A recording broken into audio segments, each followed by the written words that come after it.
Esto tiene que ser una de las formas más inhumanas de castigo jamás inventadas, y era la pena más extrema disponible en la ley inglesa para aquellos culpables de alta traición, que se consideraba el ataque más grave a la autoridad del monarca. Los castigados así eran considerados subhumanos, y la deshonra, dolor y crueldad que padecían buscaban crear una división entre ellos y la audiencia. El mensaje era que a un hombre normal no se le haría sufrir 3 muertes. Solo los hombres podían ser sentenciados a muerte así. Exponer así el cuerpo de una mujer se consideraba muy indecente. Por lo tanto, una mujer condenada por traición sería quemada en la hoguera o decapitada, lo que, al reflexionar, realmente no es mucho mejor. El estatuto declaró, cito, que el prisionero debe ser sacado de la prisión y arrastrado por el suelo, atado a la cola de un caballo y llevado a la horca o lugar de ejecución, y luego ser colgado por el cuello hasta que esté medio muerto y luego cortado, y sus entrañas deben ser sacadas de su cuerpo y quemadas por el verdugo. Luego se le debe cortar la cabeza, el cuerpo debe ser dividido en cuartos y después su cabeza y cuartos deben ser colocados en algunos lugares abiertos indicados. Era habitual que el verdugo abriera el pecho, sacara el corazón y lo mostrara para que lo viera la audiencia cautiva. Luego diría, he aquí, el corazón de un traidor. La frase colgado, arrastrado y descuartizado es algo confusa. Podría ser que la parte de dibujar del castigo llegó primero, no el ahorcamiento. A pesar de que los historiadores no concuerdan si dibujar implica arrastrar a la víctima a la horca como método de transporte, o el extraer los intestinos en el proceso de desentrañamiento, quizás se refiere a ambos actos. En el episodio de hoy de Castigos Medievales, exploraremos lo que implicaba ser ahorcado, arrastrado y descuartizado. Bienvenidos a Locura Medieval. Dibujando. Un prisionero podría ser llevado lejos, desde la prisión hasta el lugar de ejecución. En la Edad Media en Londres, el trayecto desde la prisión de Newgate era de 3 millas fuera de la ciudad. Multitudes burlonas se aglomeraban en la ruta, gritando insultos y lanzando desechos y suciedad, algunos hasta atacaban al cautivo. Esto podría causarles agonía con moretones dolorosos y cortes profundos, y en ocasiones incluso trauma por golpes fuertes, huesos quebrados y órganos estallados, antes de que la verdadera tortura comenzara. Después del periodo medieval, se hizo costumbre atar al prisionero a un trineo, obstáculo o incluso a un panel de madera, y ser arrastrado en lugar de estar atado a un caballo.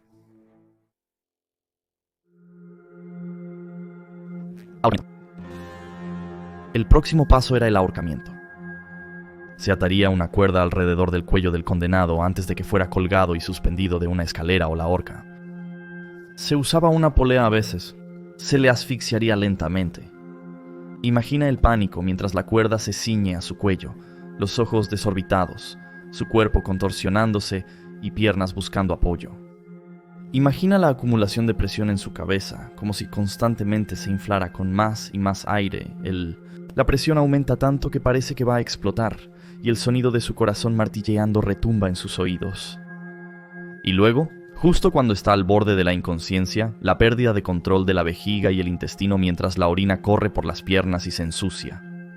Luego, tambaleándose al borde de la muerte, sería arrojado sin ceremonias al suelo, desorientado y en agonía, con los ojos y la garganta ardiendo. La única esperanza era una muerte temprana, como muchos hicieron, accidentalmente morir por la cuerda antes de llegar a las etapas posteriores de este castigo.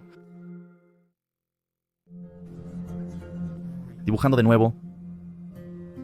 A continuación se abría el abdomen del traidor desde la ingle hasta el esternón y se le sacaban las entrañas. Estas se quemarían frente a él en un brasero abierto o fuego. La redacción de la ley se cambió en una fecha posterior para incluir el extra de depravación, con lo siguiente: te cortarán los miembros y te quitarán las entrañas, fuera y quemadas delante de ti. Así que parece que la víctima podría oler no solo sus entrañas cocinándose, sino también sus partes privadas.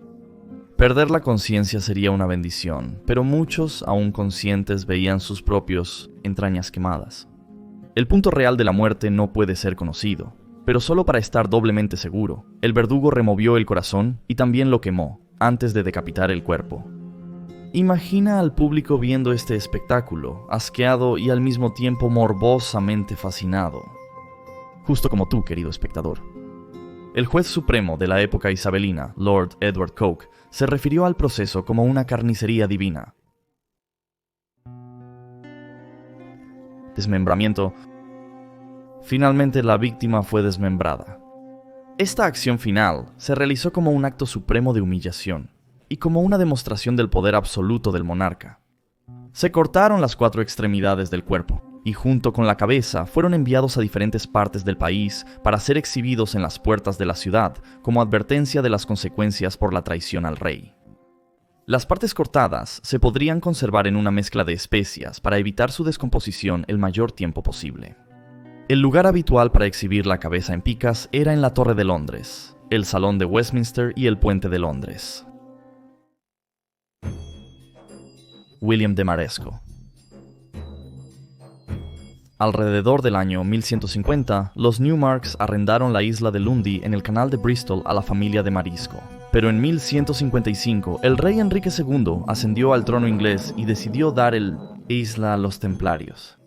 Sin embargo, los de Mariscos se negaron a renunciar a su isla y comenzaron a usarla como base para incursiones piratas en cualquier barco que pasara por la costa norte de Devon. Incluso prometieron su apoyo a los escoceses y franceses contra el rey. El cronista y monje del siglo XIII Matthew Paris escribió que en 1238 un hombre de armas intentó asesinar al rey Enrique. Fue capturado y posteriormente ejecutado. Se descubrió que había sido enviado por William de Morisco. El rey ordenó una redada en Lundy, llevando a William y a 16 cómplices a Londres. Morisco fue encontrado culpable de traición en 1242. Bajo las órdenes del rey Henry, y en lo que parece ser un precursor del ahorcamiento, el desmembramiento y el descuartizamiento, Morisco fue, citando, desgarrado, luego decapitado, y su cuerpo dividido en Sitsuntor, 3 partes. Cada parte fue arrastrada por una ciudad principal de Inglaterra y colgada en un patíbulo para ladrones. El último príncipe. Fue en el reinado de Eduardo I, unos 40 años después, que se llevó a cabo el castigo en su totalidad por primera vez. Dafydd ap Gruffudd, último príncipe de Gales, antes de que Gales perdiera su independencia ante Inglaterra. Eduardo sofocó un pequeño levantamiento en 1277 en Gales, pero en Pascua de 1282, Dafydd atacó el castillo de Holwarden e inició una segunda rebelión. Esta vez Eduardo respondió con una guerra a gran escala. En enero siguiente, Eduardo había rodeado la base galesa en Snowdonia con un enorme ejército, pero Dafydd y los que sobrevivieron, citando, huyeron en busca de refugio a las inaccesibles rocas de Snowdonia, y Dafydd, con algunos seguidores, se escondió durante algunos meses en diferentes lugares y sufrió hambre y frío.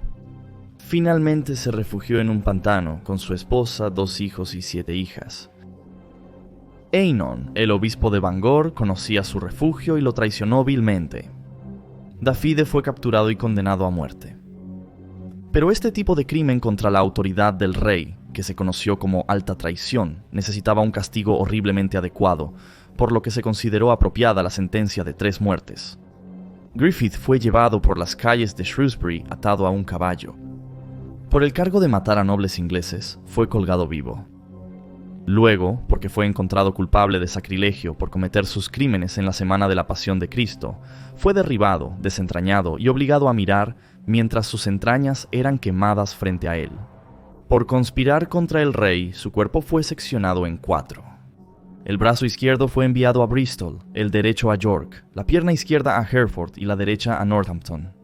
Tras ser atada en hierro, su cabeza fue expuesta en la Torre de Londres sobre una pica. Fue la primera persona importante en la historia en ser colgada, desmembrada y descuartizada. Todas las buenas intenciones. Yorkshire, Inglaterra, octubre de 1322. Bajo el liderazgo de Robert de Bruce, los escoceses aplastaron al ejército inglés. El conde de Richmond fue hecho prisionero, y el rey Eduardo II, que no había participado en la batalla de Old Byland, escapó a York abandonando una gran cantidad de tesoro y el sello de Inglaterra en el camino. Andrew Harclay, primer conde de Carlisle, no logró llevar sus tropas al sur a tiempo para auxiliar al rey. La derrota le hizo ver la inutilidad de la guerra contra Escocia, por lo que a inicios de 1323 en secreto, para el rey Eduardo, Harclay firmó un tratado de paz con Robert de Bruce. Significó el fin de la guerra e independencia para Escocia. Eduardo afirmó que Harclay debe ser detenido por traición. Fue acusado en Carlisle sin recibir juicio.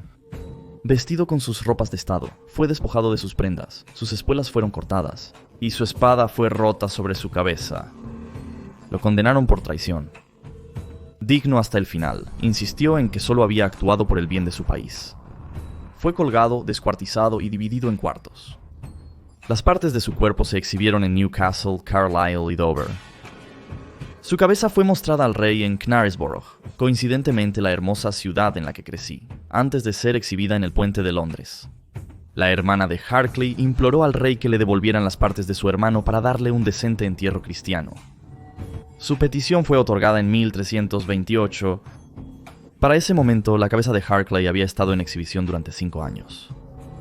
Su sobrino solicitó a Eduardo III que se anulara el cargo de traición, pero la solicitud fue ignorada. Irónicamente, Eduardo II se negó a ceder su reclamo al trono escocés y fracasó en vencer a los escoceses, lo que resultó en una tregua con Escocia solo 3 meses después de la ejecución de Harclay. La crónica de Lanner Coast afirma que, cito, Harclay merecía la muerte según las leyes de los reinos, pero sus buenas intenciones aún podrían haberlo salvado a los ojos de Dios. Malvado, maligno y vil.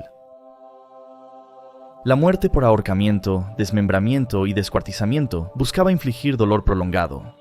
Se volvió un arte intentar mantener vivo al víctima el mayor tiempo posible. Era un método de ejecución solo para los más bajos. La traición de la víctima solo servía para justificar que el Estado tenía razón al llevar a cabo tal venganza atroz. También actuaba como una advertencia para cualquier otra persona que pudiera considerar violar la confianza entre un rey y sus súbditos. La ley inglesa oficialmente retiró la sentencia de ahorcamiento, desmembramiento y descuartizamiento en 1870. Significa que puedes sublevar cuanto quieras.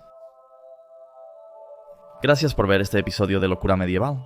Espero que lo hayas disfrutado y agradeces no estar cortado en 4 ahora. Gracias a los nuevos suscriptores que hemos recibido recientemente, es genial tenerlos en el canal. Si te gustan los videos, suscríbete y comenta qué te gustaría ver próximamente. Buena semana, saludos.